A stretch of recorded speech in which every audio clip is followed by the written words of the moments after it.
ladies and gentlemen, Panzer here, and today I want to take a look at an alternative view of Sombra. So, stepping back from all these Sombra ARG clues and puzzle solving and seeing what the big picture actually is. Now, in my last video about this, I talked about how we don't know what Sombra's motives or intentions are. We only know about her actions as they happen in real time. And I'm going to credit TSA05 over on the Overwatch subreddit for inspiring this as well, since I came across their post while I was thinking about this and decided I wanted to explore this concept even further. Now, if you want to see their original post, have a look in the description for the link, since it's a short but good read. So, the post in a nutshell tried to explain what the ARG actually is as a whole. So, basically, the ARG is not the means to unlocking Sombra or discovering some secret that leads to her being added to the game. Instead, the whole ARG is Sombra's origin story. The first clue that we can see is Junkrat and Roadhog being mentioned in the latest clues after their break-in at the bank in Dorado. This indicates that what is happening in the ARG has up until now been in the past. You see, when a character is added to the game, they are given a backstory and a trailer to explain their existence in this world and the overall Overwatch narrative.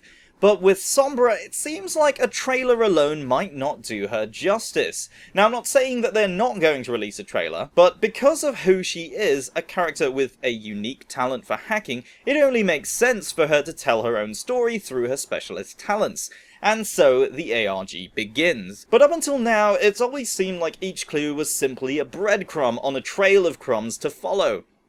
People picked up each clue, tried to decipher it, and then moved on to the next clue. But what we didn't realise at the time is that each clue has been a piece of the story, starting way back with things like Anna's patient records. The animation showing a person with severe damage to their right eye was undoubtedly Anna, but it wasn't clear at the time why we were shown this. Now, it seems like we may have the answer. Sombra showed us that clue to tell us that she was there, or she knew about Anna's disappearance, and she also knew that Anna wasn't dead. She was trying to tell us that she was part of this overall developing story. The next connection comes with Lumerico. The emails and the exposure of Lumerico's dealings showed what was going on with Dorado, and indeed Mexico itself. The scandalous dealings of big corporations and the corruption of officials, and of course, unsurprisingly, we see Sanjay's name pop up in the emails. Sanjay of the Vichskar Corporation would surely have an interest in Lumerico's projects. After all, the redevelopment of Rio de Janeiro with Symmetra as the agent on the ground to negotiate it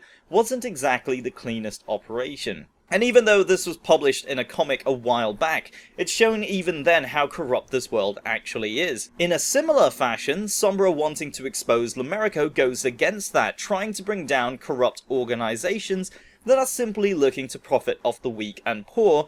Seems like a pretty good ideal, despite what many people might think, i.e. Sombra is a villain in this story, but like all good villains, their ideals and intentions are usually good, or at least in their mind, thus furthering the idea that there's no true good or evil in the Overwatch world when everyone believes their cause is right. And so here we are now, waiting to see what Sombra has in store for Volskaya Industries.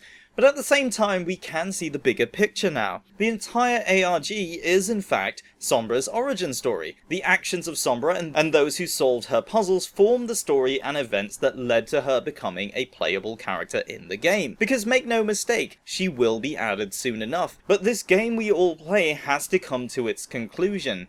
And we know that Blizzard won't just throw a character out like this without any fanfare.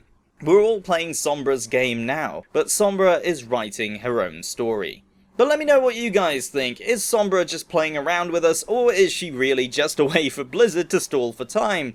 Let me know what you think down in the comments below, and don't forget to leave a like if you've enjoyed the video, and subscribe if you're new to the channel. Also, don't forget you can also feel free to share this video. My name is Panzer, thank you very much for watching, and I'll see you next time.